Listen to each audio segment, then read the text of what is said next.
Fala, cavaleiros! Tudo bem com vocês? Como já foi prometido em alguns vídeos atrás, nós vamos falar sobre Counterforce, o que ela é, e qual a sua função dentro do Nasoverso. E isso, certamente vai te fazer compreender algumas coisas que às vezes são meio confusas. E se existe algo que é muito comum nesse universo, são coisas confusas. Mas hoje vocês vão começar a entender pelo menos um pedaço de toda a bagunça. Só peço uma coisa em troca para você: deixe o seu like, se inscreva no canal se não for inscrito, e venha fazer parte da nossa tábua redonda. Sua presença é muito mais que bem-vinda. Sem mais enrolação, bora pro vídeo!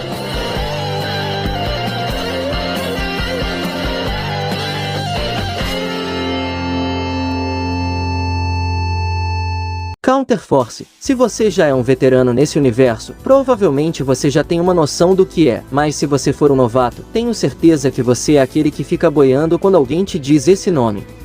Que viagem é essa, véi? Afinal, o que é essa tal de Counterforce? Vou tentar falar de uma forma bem simples e objetiva, para que todos entendam. Então vamos lá. Counterforce se trata de um mecanismo de defesa da humanidade e do planeta, pois no Nasoverso, o planeta é considerado um ser vivo com consciência, e parte disso é o que nós chamamos de Counterforce, que significa forças contrárias. E eu estou dizendo parte disso, porque a Counterforce é composta por duas entidades individuais e separadas, uma delas é chamada de Gaia, e a outra chamada de Alaya, e ambas têm funções diferentes dentro desse universo. E embora ambas sejam chamadas de Counterforce, elas podem agir de formas diferentes, pois o objetivo principal de Gaia é proteger o planeta, já o objetivo de Alaya é proteger a humanidade, fazendo que ela prospere e sobreviva ao máximo.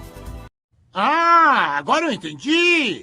Eu costumo dizer que elas são uma espécie de balança da existência, pois elas tanto podem agir juntas para proteger o planeta e a humanidade, como também elas podem se opor uma contra a outra. Por isso o nome de forças contrárias, porque elas podem tanto agir juntas como amigas, como também elas podem agir como inimigas, e você vai entender isso daqui para frente.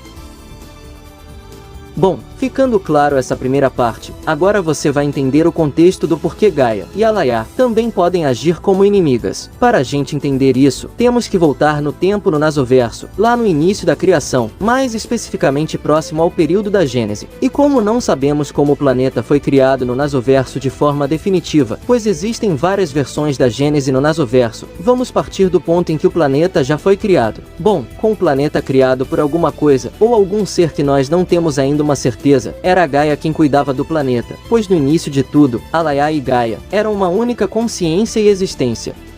Agora todas as peças se encaixaram! Lá no início, na Era dos Deuses, também chamada de Era do Mistério, quando a magia e os deuses, e também as espécies fantasmas dominavam a superfície, Gaia juntamente com esses seres, cuidavam do planeta, tudo na maior paz. No entanto, algo sempre foi visto como um problema aos olhos de Gaia, e esse problema, por incrível que pareça, não era os deuses, ou os seres fantasmagóricos, pois estes sempre foram submissos a Gaia. O problema mesmo é a humanidade. Sim, nós que somos pequenas criaturas mortais, somos vistos como uma potencial ameaça ao planeta. Isso acontece porque, diferente dos deuses que são submissos a Gaia, os seres humanos se tornaram independentes, conforme eles se desenvolviam em termos de sociedade, e também como seres intelectuais.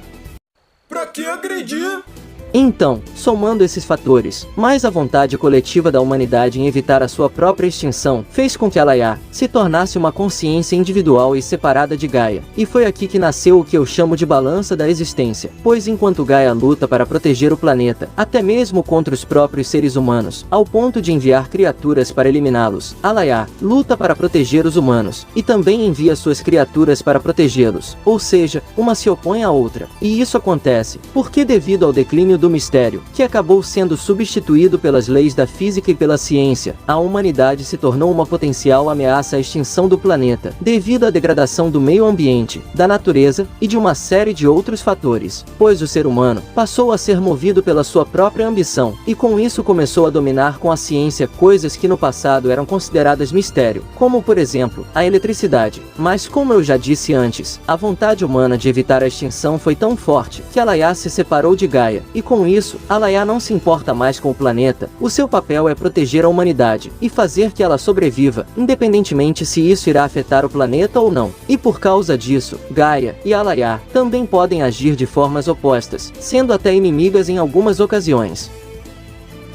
Bom, ficando claro que elas podem agir de formas opostas. Elas também agem de forma conjunta para salvar o planeta como um todo. Ou seja, quando a coisa aperta demais, elas também se tornam amiguinhas. Bom, quando há uma ameaça ao planeta, Gaia envia algumas criaturas chamadas de agentes, e as criaturas que ela normalmente envia para proteger o planeta são espíritos da natureza e criaturas da Terra. Isso quando a ameaça é algo que veio de fora do planeta, ou quando é um ser não humano. Já na ocasião em que o problema é o ser humano, Gaia envia seres como o assassino de primatas, ou os verdadeiros ancestrais, que eu não vou explicar nesse vídeo, isso é um assunto para um outro vídeo. Bom, além de Gaia ter essas contramedidas para salvar o planeta, ela também tem outras contramedidas contra nobres fantasmas do tipo antimundo. Em outras palavras, a destruição do planeta por criaturas nascidas na Terra é essencialmente impossível, devido às medidas implantadas pela Counterforce. Os únicos dois fantasmas nobres que foram ditos serem capazes de driblar essas medidas é o fantasma nobre de Solomon e arrombominiado da King Lion. No caso de Solomon, foi porque ele fraturou a história e armazenou energia suficiente para isso. E no caso da God King, é porque a sua torre na verdade é o pino que segura a textura do lado reverso do planeta. Por causa disso, quando a torre é implantada, ela automaticamente irá substituir a textura da superfície pela textura do lado reverso. E contra isso, a Counterforce não tem como se defender, pois rombominiado é algo que faz parte do planeta. As texturas do planeta, para quem não sabe, são camadas de realidade. Por exemplo, a superfície e o lado reverso são texturas, mas isso eu vou explicar futuramente. Para terminar a nossa sopa, vamos acrescentar mais informação aqui. Bom, pelo fato de Alaya ser a parte da Counterforce que protege os humanos, ela se baseia em um princípio chamado de ordem humana. O mesmo princípio na qual Solomon se baseou para incinerar a ordem da humanidade, algo que ele conseguiu. Esse princípio é o princípio básico no qual Alaya opera para a construção da fundação humana. Essencialmente, ele é o princípio pela qual a humanidade deve existir pelo maior tempo possível. E é por causa dele que existem linhas de tempo paralelas dentro do Nasoverso, que nós gostamos tanto. Pois na tentativa de evitar a extinção da humanidade, Alaya irá criar mundos paralelos, sempre evitando os mundos na qual a própria humanidade se autodestruiu, deixando correr apenas as linhas temporais mais promissoras. E assim, ela pode garantir o futuro dos seres humanos, e evitar que eles se autodestruam. Pois se Alaya não tomasse essas medidas para garantir a vida e a existência dos humanos, caso haja algum evento que comprometa o tecido do tempo, como fez o Goetia criando o Grand Order, esse tecido do tempo irá desmoronar, e a humanidade terá o seu destino selado, e seu futuro condenado. Além disso, assim como Gaia tem seus agentes contra ameaças, como por exemplo o monstro de Gaia, as fadas, verdadeiros ancestrais, espíritos divinos, e etc., Alaya também tem seus agentes de proteção da humanidade, que inclui o monstro de Alaya, que até o momento não se sabe quem é de fato. E além dele, Alaya também pode enviar espíritos heróicos, e os famosos contra-guardiões. E um detalhe interessante, é que ao contrário do monstro de Gaia que é enviado para eliminar os humanos, é dito que o monstro de Alaya é enviado para eliminar os verdadeiros ancestrais que são invocados por Gaia.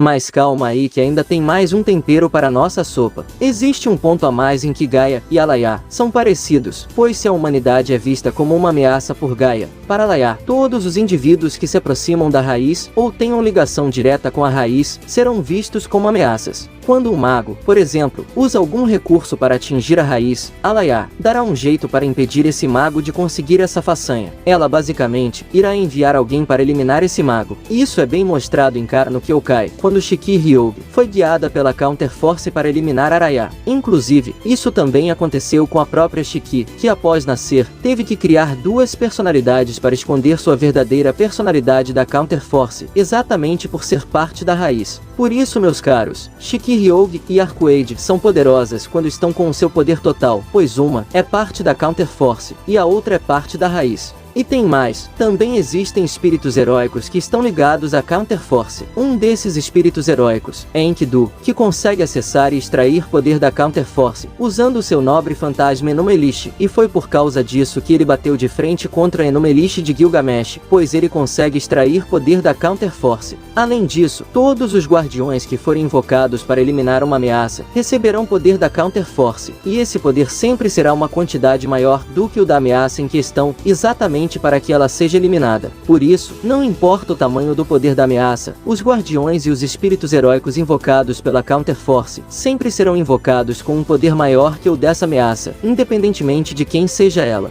E esses são todos os mecanismos que protegem e que guiam o planeta juntamente com a humanidade, evitando a todo custo a extinção total, seja do planeta ou das suas criaturas. Uma força extremamente poderosa e necessária para o equilíbrio e sinergia de todo o Nasoverso.